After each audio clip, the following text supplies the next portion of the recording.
Hi, today we're talking about why I sold my DJI Spark and end up keeping Mavic Air. Let's talk about it.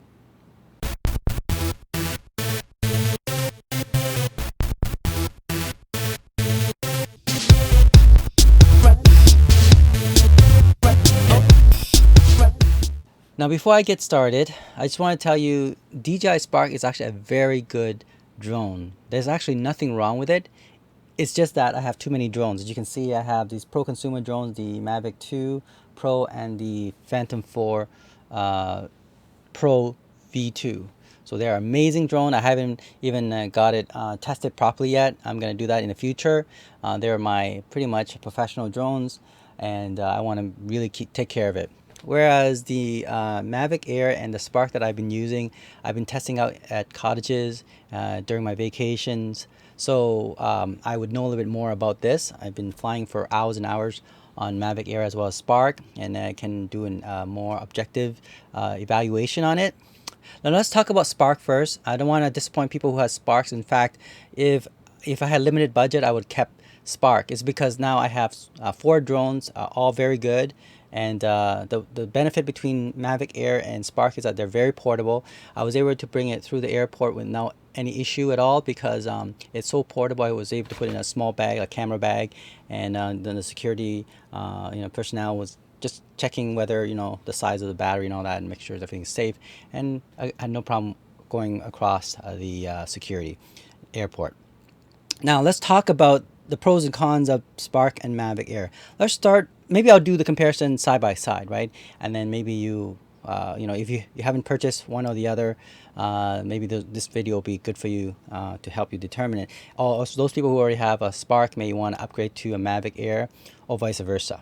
Okay, but let's talk about portability. Okay, so both of them, the Spark and the Mavic Air, is very portable and relatively light. I mean, if you look at Spark, it's less than 350 grams, and Mavic Air is less than 450 grams.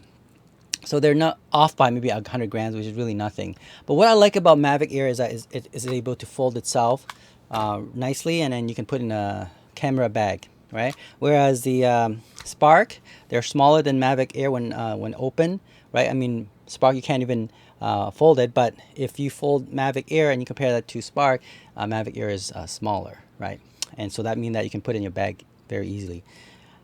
So in terms of portability and light, I wouldn't say one is better than the other than because Mavic Air can be folded.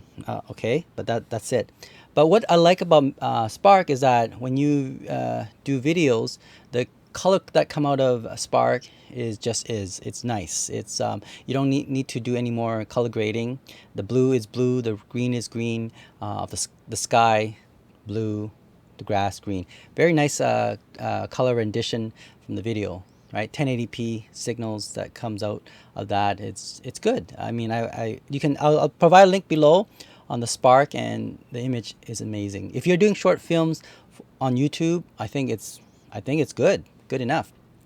Now in the Mavic Air, if you set it to Cine Like D profile, then yes, it's excellent, right? So that's the advantage. And the thing about the Spark, however, is that the frame rate is only set to 30, whereas Mavic Air you have a lot of options. You can set it to 24, 30, 60, 120 frames per second for 1080p, and 4K.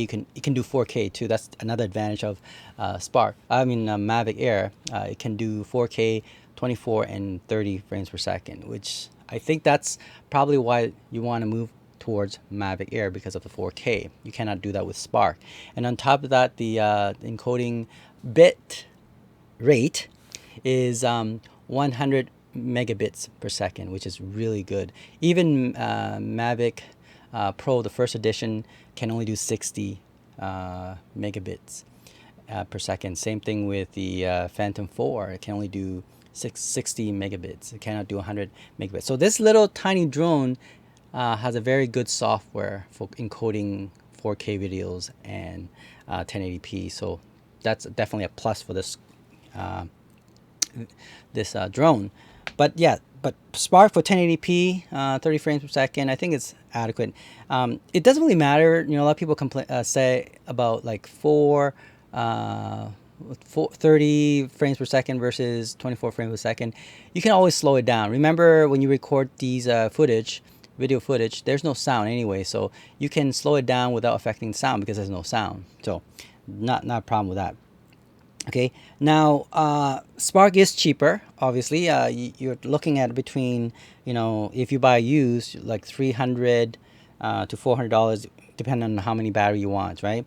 Whereas the Mavic Air, even you buy used, it's still going to be around $500-600, almost double the price. You buy new, of course, it's going to be $900, $800-900 Mavic Air, and the Spark with a remote control, you're looking at maybe $500-600. So a difference of $300, just say $400. So if that that extra money, yes, you can buy extra battery for Spark, but then you get 4K video. So you have to decide. Cheap is a relative term, right? I mean, you pay for the extra feature for that extra $300-400, like a 4K. And then, okay, other things that's important in the Mavic Air is that it has 3-axis gimbal versus the Spark only has 2-axis gimbal. So is there a difference between 2-axis versus 3-axis? Yes, definitely. When I was looking at the footage, especially, 4K anyway, for the Mavic Air, very stable. I mean, amazing. I unless I really look, I might see a little bit of shakiness on Mavic Air, but during relatively not so windy day, Mavic Air does an amazing job. I mean, very steady shot. The Spark is also quite good. However, if I do maybe a quick movement like this, you might see the gimbal kind of move a little bit, and that kind of ruin the footage. So as long as you're flying the Spark in a straight line like this or like this without rotating, then I think Spark is quite good, right? So yes, the 3-axis gimbal on the Mavic Air does make a big difference. So maybe that extra $300-400 that you're paying for is worth it, in the 4K video as well. Now, I also noticed that the Mavic Air, when you fly it, it feels like the motor is much more powerful. I feel more confidence flying this further than away from me than the Spark, right? Now, both of these drones, the range are quite short, even though it claims to be like 1 or 2 kilometers, in terms of distance wise. But I could never, even during an open field, I could never fly more than 500 meters away from myself, or you're looking at maybe 1,500 feet away. Fly with confidence. I mean, like, you start to see a signal, warning and all that stuff, and I don't like that. When I'm seeing that, I'm like, okay, I got to bring the drone back. So if you're flying these drones, whether it's Mavic Air or Spark, just make sure you don't fly further than 500 meters or 1,500 feet. Okay. Especially in a city, if it's allowed, then you're looking at only around 150 to 200 meter, or around maximum, I would say 400 feet away from you, because of the buildings, and it can interfere with the Wi-Fi signal. So just be aware of that. Be careful not to fly too far from yourselves. These drones, I think the Wi-Fi signal is not very good, so just be careful. Okay. Whereas these two, I think they've made the technology is a bit different. They use AquaSync. This is AquaSync 2.0, and this is AquaSync 1.0. So these pro consumer drones is better for flying long distance, as well as maybe in the city where there's large buildings. I mean, I wouldn't say like it could fly in the city. It could fly 2 kilometers, maybe like within 500 meter away, which is still good because of the technology. AquaSync technology is much better than the Wi-Fi technology, right? The standard Wi-Fi technology. All right, what else about Spark and Mavic Air? Now let's talk about. I think I talk the good thing about the Mavic Air and Spark. Let's talk about the cons between these two, right? That's very important, so you can make a better decision when you're purchasing these drones. The cons regarding Spark and Mavic Air, like I mentioned, that it's small, right? It's a small drone. That's a benefit, but the not so great feature of that is that when there's a very strong wind, these drone does get affected. You can see that you can see the motor is like kind of like going more heavier. It's like spinning much louder because it's resisting the wind, and you can see a little bit of shake in the video, and it's going like this, so you in a windy situation, these drones shouldn't be flown, especially when you're talking about 40, 50 kilometers per hour wind. Then I think you might want to think about Phantom 4 or the Mavic 2, right? Battery life is very short for these two drones as well. Like the Spark only lasts, I always keep between 15 to 20% of battery every time, because I don't want it to fully drain. It's not good for the battery anyway. So you're looking at maybe 12 minutes for Spark, and then for Mavic Air 14 minutes. So make sure you plan out your flight. Just make sure that if you're thinking about, like say, Mavic Air, if it's 14 minutes, then make sure you can fly straight 7-minute forward and then 7-minute back, so you have at least 15% of battery left, just in case, because if there is a turbulence in the wind, for example, it will use more electrical energy, and then so that might wear out much faster, and you may not put that in your calculations. So make sure you be aware of that.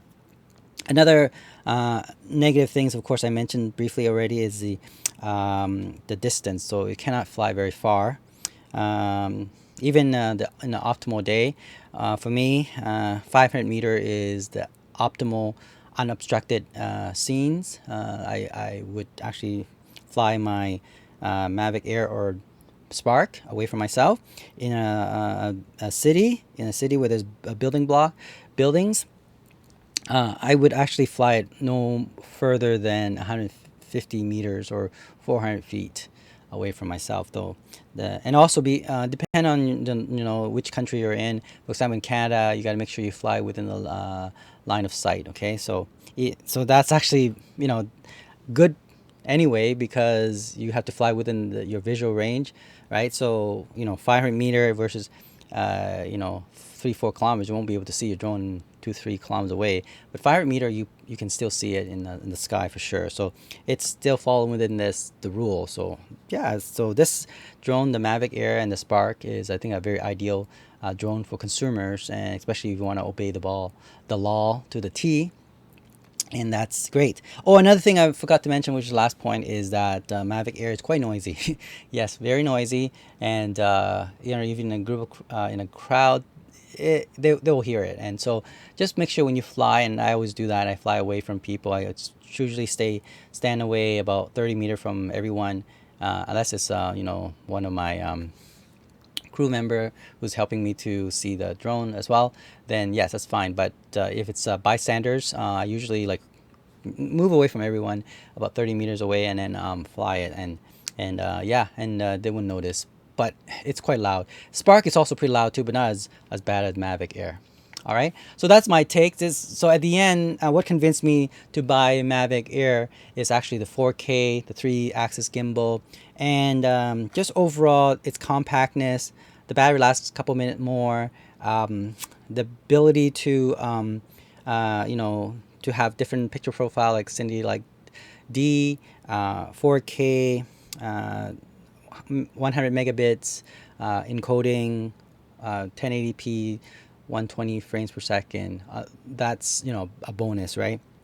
So at the end, I end up choosing Mavic Air, and then I sold my Spark and the accessories. I was able to give all my money back, plus a little bit more. So yeah, and I got to test this Spark, and the Spark was really good drone. And if you have Spark, and I would keep it too.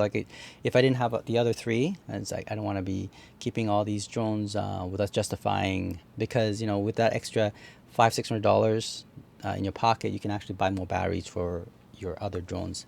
And that's what I end up doing, just paying off my debt, and of course buying more batteries. All right, thanks for watching EducateTube.com.